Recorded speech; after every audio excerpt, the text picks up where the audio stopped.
Hey guys, Zerkaa here and welcome to my Willmall Ultimate Team series. I believe this is episode number 12 and we're starting off this episode and we're just like sorting out a few players, sorting out the fitness of players. What I tend to do, as soon as a player goes under 90 fitness, I tend to swap them out for someone else if I actually have a good enough replacement.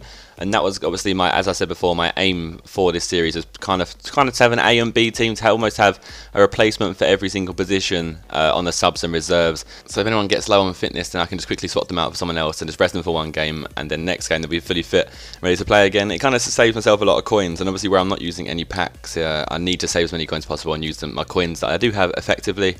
And anyway, other than that, we go into our first game and we come up against this guy and this guy's team was, I believe, was it a Serie A team? Well, anyway, it's just an Italian team that he's got going on here. And not too good, really. You see all of his players don't necessarily like the formation that they're playing in. There's only like, I don't think there's actually one that actually has a green for the formation.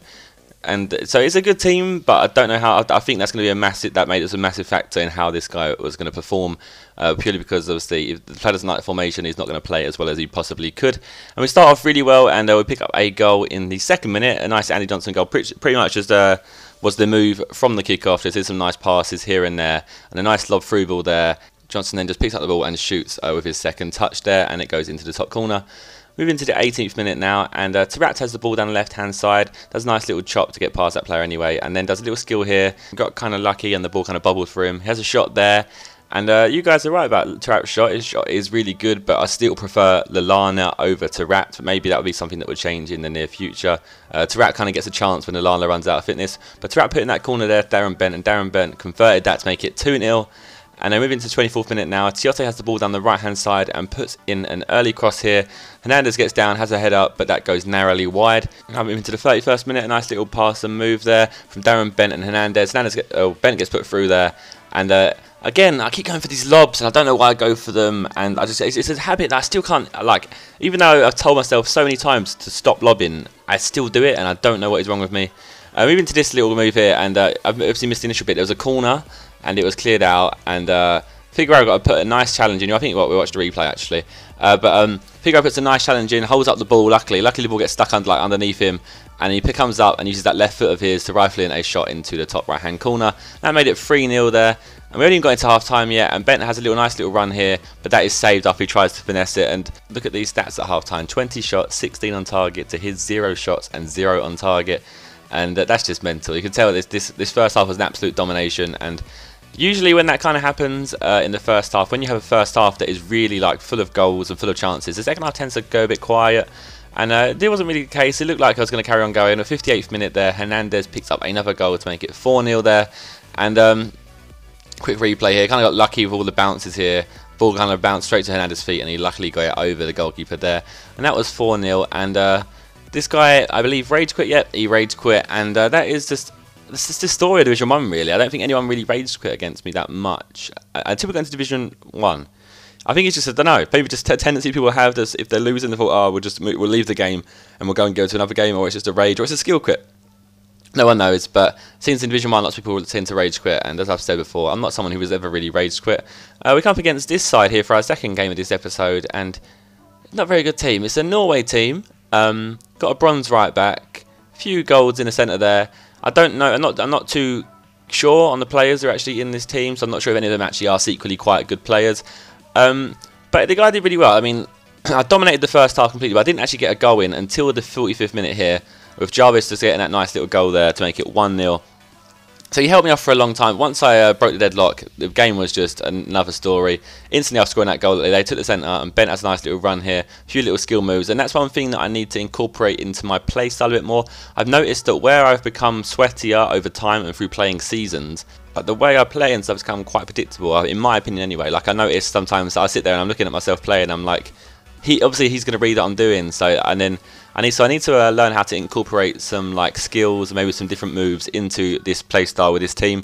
Obviously with my Brazilian team, I usually use loads of skills and stuff, and you'll notice in this game where I'm 2-0 up, I actually start to incorporate the skills of literally what I'm saying, because you see here, Robert goes on a nice little run, there's a few little skills get past each player, and where he was losing 2-0, his defence was all over the place, and you could tell he was just lunging into tackles, and that's perfect when you want to do skills.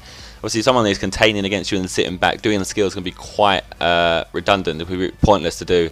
And after I made it 3-0 there, this guy just got stupid. It's a bit immature really to do this. But he pretty much he kind of just stopped playing. He almost just handed me goals. He kept getting the ball with the goalkeeper and then dropping it or passing it straight out to my players. He had the occasional time we actually started playing properly. Then he just went back to not playing again. So you can see a lot of goals here. So there's the 5th goal from a Ramirez header after a nice double tap corner. And this bit, he just got the ball on the line. And I think he was just going to try and turn me. So I slide tackled in. And Lana then made that 6-0. It's going to be a bit stupid for me just to sit here and commentate all these goals that go in. You see he passed it out to me, made it 7-0 there. And I just don't understand why people do this. Like, I don't understand people even... So, you know, when, like, I come against people so far, even on my other account, and you'll be playing, and then they'll start losing. You'll be like 3-0, 4-0, and then they just stop playing. Like, I have more expect people to rage quit in that case. If you're going to sit there and just stop playing, what's the point? I'm assuming that a lot of people do it because sometimes it's going to be hard to score against someone who's not playing. Or, I don't know, maybe they just expect you to waste your fitness and run around and hope they can do... I don't know. But usually, like, if someone stops playing against me, then I'm not going to sit there and waste my time running around trying to tackle them. I literally just stop playing myself because I've already got the win, regardless of them not playing. So I'm just going to sit there, stop playing. I usually go back onto Twitter and just, or like go back on whatever else I was doing. I'll go and do some editing and just wait for the game to finish. Because I've had games where I've literally been in the first half and someone has stopped playing. I just don't understand. Like, why would you do it? What a waste of time. You might as well just either quit and go into another game, or try and actually learn. Like, if I'm losing, if someone's beating me 4-0, I like to sit there and try and see if I can pull it back, or see if I can see what he's doing that's making my game worse, or what he's doing to basically break me down. You know, that game ended 11-0, and that last 20 minutes was so long, just scoring goals. Like, the game lasted. Them last 20 minutes lasted longer than the rest of the game, in my opinion. So the game finished, and then he rage quits. I just don't understand. Like, what are you doing? Rage quit earlier if you're going to do that. Like, does he think that I'm only going to get a 3-0 win? But anyway, I got 739 coins for that, so I can't really complain because I got a lot of coins. Those stats are just stupid, as you can see. And the guy even had 5 shots himself, so he didn't do too bad. He's done better than most people. And then he bugs out here and says I got 22 points and I've won the title. I think it kind of counted that as 2 wins, so you see they've actually only got 19 points. And we're 1 game away from winning we're actually winning the title, not EA lying to us and saying we've won the title. So again, I go back to my squad, just sub out a few players who are low on fitness. I think Davidu's just low out on fitness there, so I put in Kabul in the centre. And then I switched a few other players around. I took out Ramirez, put in Parker, and I just moved a few more players around. And then we go into our next game against this guy. And this guy's team was a really good team, actually, I think. Yeah, this is the guy who had the really good team. So he had Van Persie and Aguero up front, with Rooney just behind them, with Iniesta and Di Maria on the wings, and then Xabi Alonso at CDM.